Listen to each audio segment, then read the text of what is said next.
The executive seems to have finally come to the realization of how detrimental Justice Aaron Ringera's defiant stay in office could be.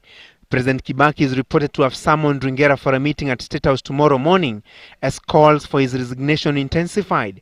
During tomorrow's meeting, sources say Ringera will be prevailed upon to step aside, at least to end the 4-week national debate on the legality of his reappointment.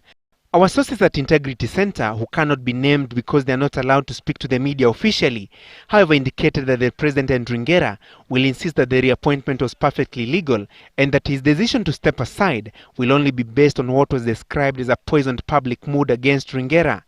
During the morning meeting, Ringera is likely to hand in his resignation letter, after which the President will be expected to make an announcement to the effect that he had accepted the resignation. But even before Ringera heads to State House for the meeting that could ultimately seal his fate at the helm of the Kenya Anti-Corruption Commission, Attorney General Amos Wako was playing it safe, saying that as the legal advisor to the President, he had an obligation to side with the President. The Attorney General supports the President all the time.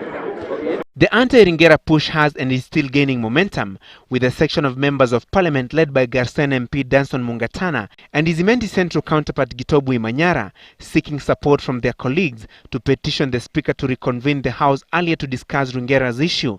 At least 100 members of parliament are required to sign the petition for an early House recall. So good advice to Ringera: quit when there's time.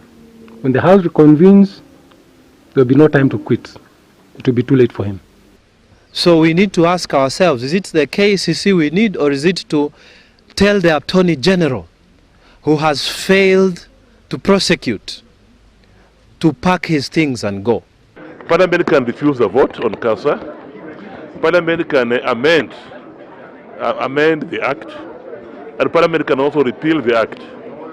Now, as to what action Parliament will take, it's up to Parliament to tell us.